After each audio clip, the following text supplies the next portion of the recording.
No pictures in the recording. Sorry.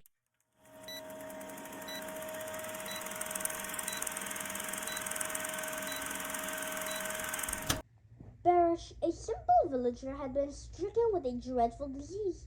The village doctor prescribed several medicines, but they did not have any effect on Barish, and his condition steadily worsened.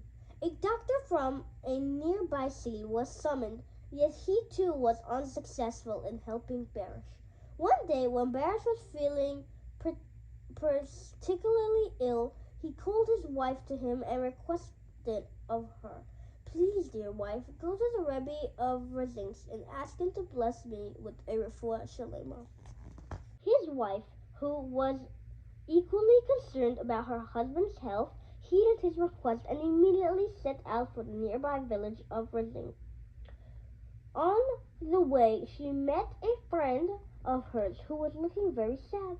"What has happened?" she asked her. "Is something wrong?" Her friend let out a deep sigh and said, "Our situation is very bitter indeed.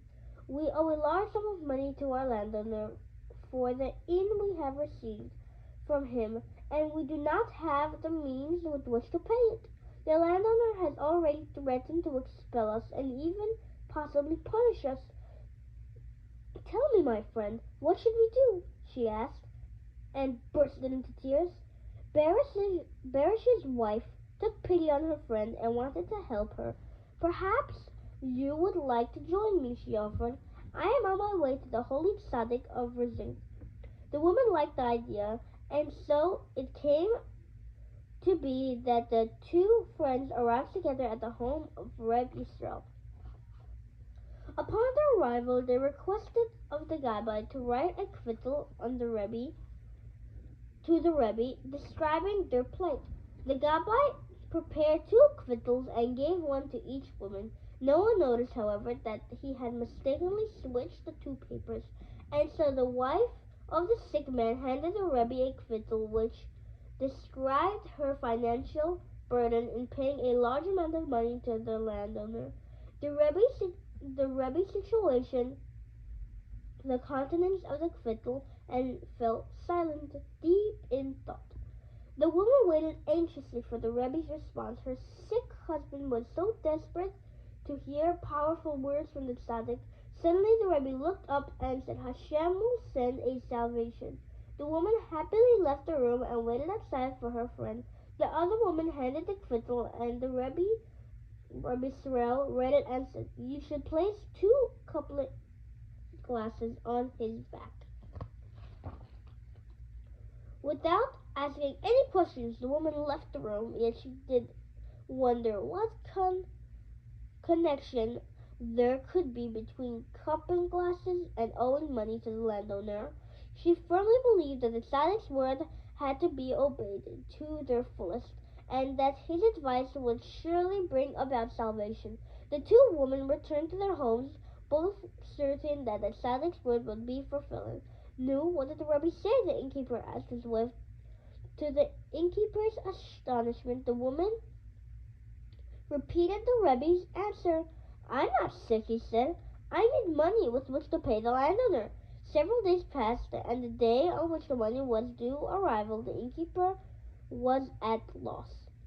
He was terrified that the landowner will expel him from the village, or worse, throw him into prison. "Perhaps I should heed the Rebbe's words," he thought to himself. "Maybe it will bring my salvation." The innkeeper lay down on his bed and placed two hot coupling glasses on his back. The coupling glasses drew up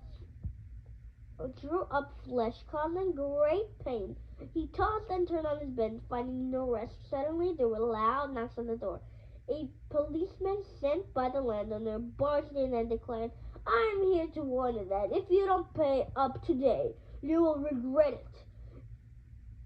It was then that he noticed the innkeeper lying on his bed, wounded and bleeding. He quickly ran to the landowner, shouting, "The Jew is lying on his bed in great pain."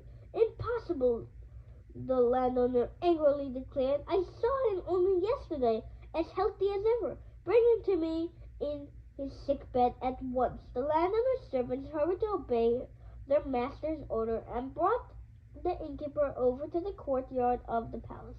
The landowner's wife saw him first, asked in alarm, "What happened to you?" The innkeeper at once thought of a clever reply. "I was on my way from a nearby village yesterday to borrow money from a friend so that I will be able to pay your husband the money I owe him. It was late at night when I began my journey back home, with two bandits pounced on me and stole the money from my pocket. After beating me up without mercy, I managed to escape, but unfortunately I did not have the money." The woman was very distressed to hear the innkeeper's plight. "Oh no," she cried, "this is because of this man had been forced to suffer. I think it'll be appropriate that we remember him for his loss and forgive him this once."